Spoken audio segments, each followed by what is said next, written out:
Hi, welcome to my session on FRM and MATLAB, and today in this class we are going to review some of the systematic and rule-based risk management techniques in MATLAB. So this is about understanding financial risk management. A lot of this is derived from the FRM exam, and really understanding how we can do a lot of that on MATLAB.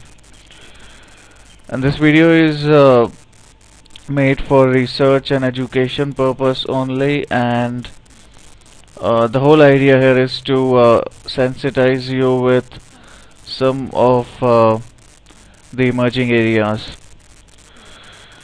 A disclaimer here that this video is for education purpose only, and I don't claim accuracy of information, and I've tried to reference all of the things that I talk about, so most of them are in the reference.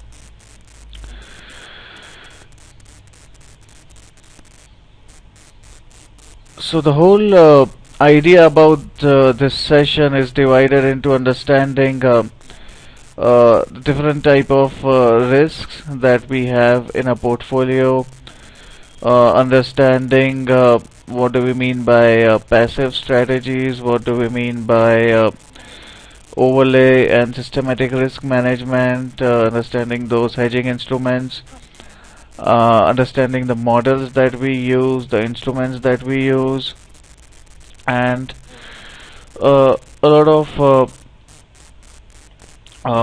these exotic instruments that we have with us. And also I'm going to focus on some of the strategies that we use in index research and understand how all of these things mix up. And at the end we are going to look at some of the toolboxes and data feeds, and how to link the SQL and MATLAB. So just a kind of sensitization of what I've been trying here.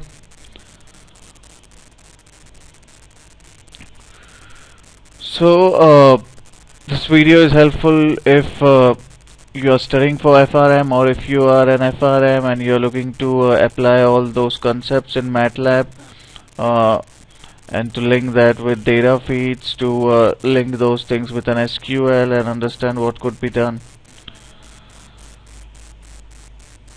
So this course is an amalgamation of MATLAB and the FRM, so that's how I have designed these things.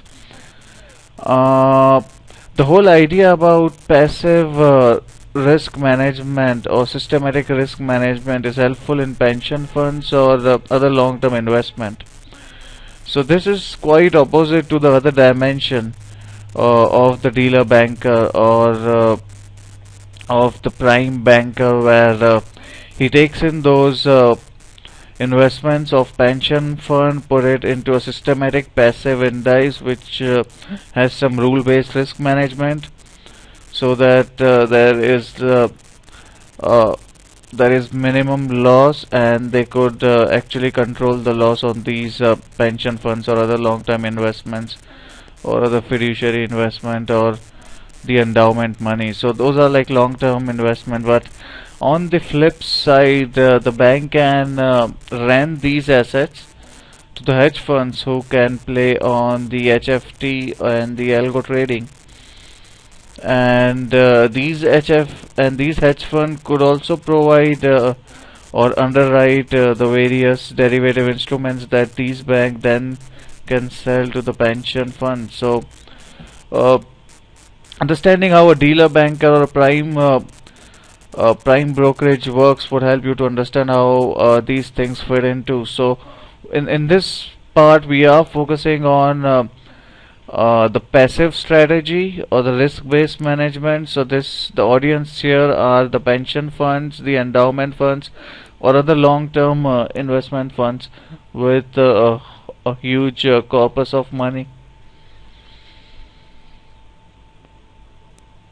So 4 other things that are linked with me that helps to understand this is the index quant, how to create and understand the working of those ETF. Now these indices are passive indices, they are not managed, but they follow a rule of selection and rebalancing. So That's what we have in the index quant. Then we have the derivative toolbox in MATLAB. What features MATLAB would give us, the fixed income and the portfolio management. So this is about the toolboxes that we use. So moving ahead, what we are going to do for the next 30 or 40 minutes is understanding the state-of-the-art research that's going on, and how could those research be implemented on MATLAB, and I'll sensitize you to a lot of new ideas that exist, and how are those things linked up with the index quant. So suppose you have got an index which is also called like a forward bias index that would just write forwards, and you can use those forwards to actually hedge hedge risk of a pension fund. So any loss would go to that index. So if you have sold that index to a hedge fund who believes that the forward prices are biased, or if you have a hedge fund that want to invest in a short straddle index where you keep on writing put and call, so as a dealer banker or as an investment bank or as a prime brokerage service, you have got both parties on either side. One party is looking to invest in these indices, and those derivatives could be used then to hedge the risk of pension fund. So those are how those instruments are created. But the idea here today would be to understand what are those instruments, and how to model them, and basic idea about which theories we use and things like that. So managing risk for a passive portfolio, or doing it for a pension fund based on some rules, is having a lot of complexities involved in it, and the main reason for that is those complex derivative instruments that we are going to choose. So whenever we look here and we want to predict the cost of these hedges in future, we need to understand the pricing of these hedges, and we need to link it up so that we can run our test for the future, and really understand how this would work. So there are few assumptions that goes into the entire scheme here, which is like one model for interest rate structure, the geometric Brownian motion for all the movements of interest rate, equity, or any other parameter that is linked to them. For example, the CPI that we are going to use for the inflation based swaps and things like that. So these are some assumptions that go into, and we are going to look at all of them. So when we have got a portfolio and we want to manage the risks, now you should understand one part is that we are going to make everything automatic with no human intervention. So we will use some methods to hedge risk, and this would all happen in a predefined way. So we could have risk of currency, we could have risk of interest rate, the credit risk, which means that the credit quality goes down of our bond, the inflation risk, and all of these risks need to be taken care of. So a fund could be made of government bond, corporate bond, inflation linked bond, emerging market bond, equity, and convertible. And what is interesting is that although we have taken a diversified approach, but we need to manage risk for each one of them, and that's where it becomes interesting. So a risk in equity could be managed by either buying index futures or buying a call on a VIX or things like that, and the emerging market bond could be again hedged by buying credit default swaps. The inflation could be by inflation swaption or interest rate swaption for corporate and government bonds. So there are some instruments that we are going to use. So overall, predominantly our portfolio, if it's comprised of the fixed income instruments, then we are worried most about interest rate risk, because that would really bring down the value of our portfolio, the inflation risk, the credit risk, and the other risk. So these are broadly the composition of risk. Now this is not up to the scale, this is just a rough chart that I created to talk about, but roughly half of our concern is about the interest rate risk. So the hedging efficiencies and the hedging methodology varies across each sector.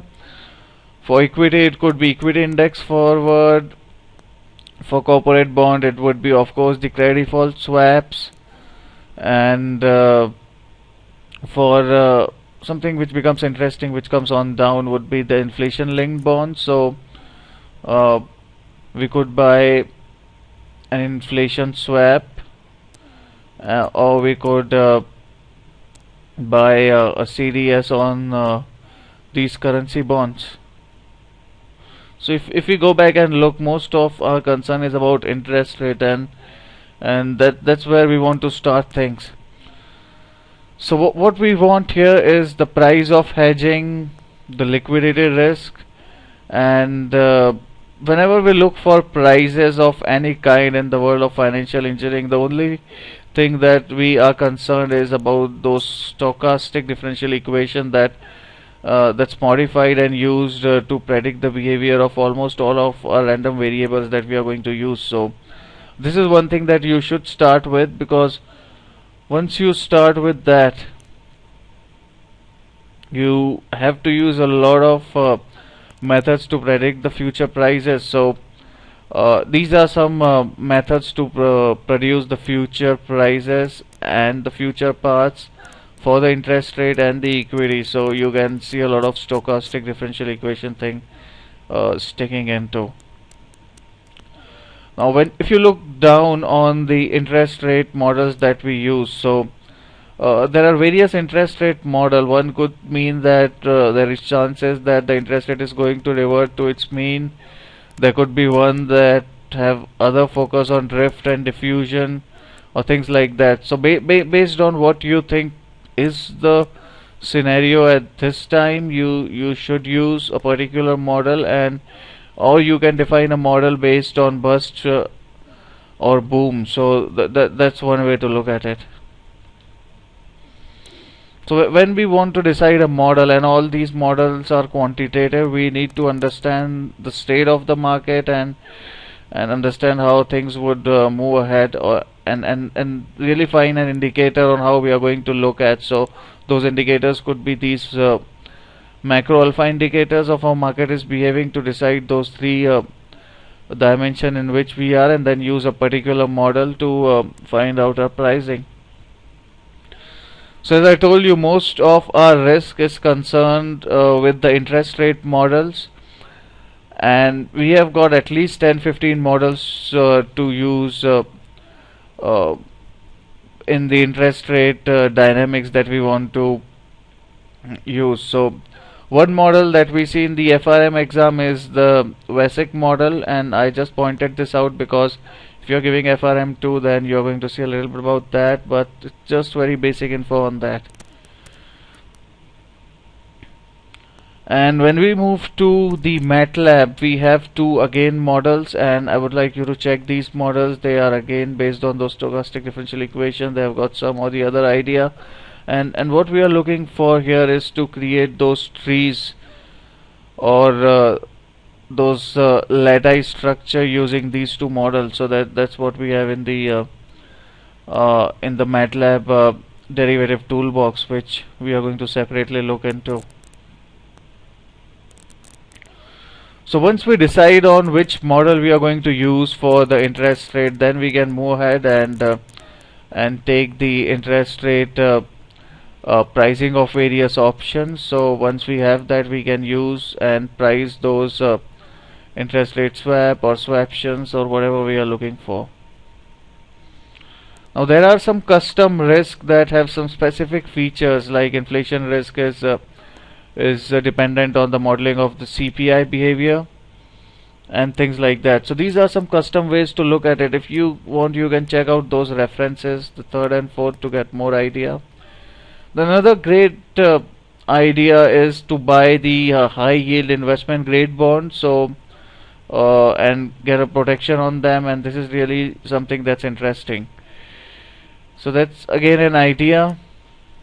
And to hedge your risk for the credit default, you will buy credit default swap, or you will buy an index, of that, and you can have your own models to actually predict the prices of these credit default swaps. You can have your own model, and the one model that is in the FRM exam and that's talked much is the Merton model, and the other model also exists that you can have a look.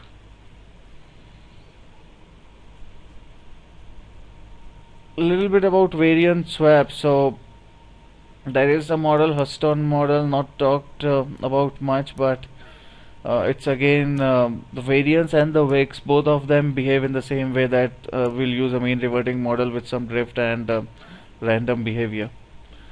So what we observe is that at a time of extreme crisis, like something that happened in 2009, a call option on a wicks would help you hedge a lot of your assets that would go down. So rather than buying a call on the index, if you believe you are getting an attractive price for wicks, or if you believe correlations would stick in a better way for the wicks, or if you think that you can get it in better way, you can check out the wicks option, and there is analysis to actually price these kind of things. But the most important part here is to understand how runtime would work, because I told you there are a lot of customization, there is a lot of quant methods involved here, which could really make things complicated and things would not make sense. So a human touch is always required, but those touch should be till the time you get a good idea about what you're going to do, because by the whole idea of passive index we mean that there is no active management role that's being played. So this complex long-term investment strategy would work on its own.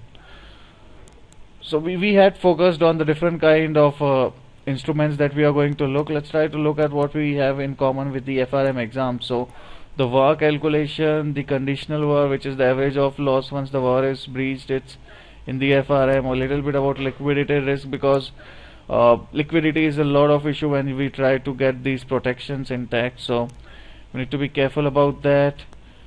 Now one thing that I already talked about, and I'm again repeating that, is that there are two dimensions to this idea. One is the pension fund, and other is some other hedge fund. So hedge fund could buy and harvest, or a currency forward bias. Now a harvest index means that the hedge fund bets that the countries with high interest rate, like India, like Brazil, are not going to depreciate in spite of the high interest rate. So that's a bet that they want to make, and they want to use an index to systematically invest in this bet, and same with forward bias. So this bet could be actually used to get a protection for that pension fund or the long-term investment fund. So the bank plays on both sides. So a bet or an idea for one would be a protection for other.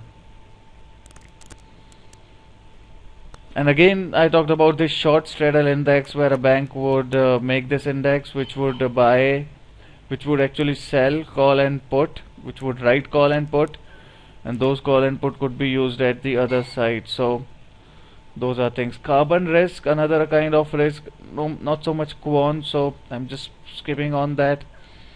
Now the distribution that we want to use and the fit we want to use, a little bit about them is given in the FRM exam. That would help you to sensitize things. So what becomes important is that when you are going to buy these hedges or these instruments, so you are going to take out a VAR and you are going to get a risk budget for you. And whenever you believe that you need more risk budget, or whenever the value at risk increases, you're going to then increase the risk budget and buy those protection continuously. So you will create a risk profile, and then based on that you are going to buy protection. So you're going to decide a risk budget that would be based on VAR, and if the VAR is breached, you are going to increase your risk budget, but you're going to buy protection if the VAR is breached and you believe that your portfolio has taken a loss. So what this means is that if the market is not moving in either direction, then you are unnecessarily buying protection, and that would not be a good idea. So that is one drawback. But if you believe that the market is going down, then you buy more protection. If you believe the market is going up, then you reduce your budget for these protections. So it works like if it's going down, you are going to buy protection that's going to be expensive. It's going up, you're going to buy protection that's cheap. So in that ways, the pricing of that protection would be different, and all these quant model would give us some hint about those pricing that would be there when we buy these kind of protection, and really that would help us to draw what our portfolio would land into after some time in spite of buying these protection. How can we save ourselves? So if we were to test this, we need to set up our MATLAB. We need to do two important things in MATLAB. One is to get SQL, and you can download MySQL, and it's quite easy to integrate that. And the other is to get it attached to a Yahoo server or a Bloomberg API. So that would really help you to link everything in one place, and you can perform your whole analysis. And once you are through with that, the real model is going to be made in the C#, which is high frequency, high latency, and you're going to implement these things in a very fast way. And again, the prime brokerage or the dealer banker gives you those facility in high frequency trading where you would get those best deals. So this was about risk management for a fund in a passive way, mostly for endowment money or for pension funds, and understand how our studies of FRM and MATLAB would help us to actually get a gauge about the different kind of protections, how to take those strategies and use them to protect our portfolio. So whatever I have talked about, I have kept everything in reference so that when you read this PowerPoint or when you read this presentation, you have got an idea about where I have picked things so that you can do it at your end. Before I end, I would like to talk a little bit about my 4 other sessions that exist.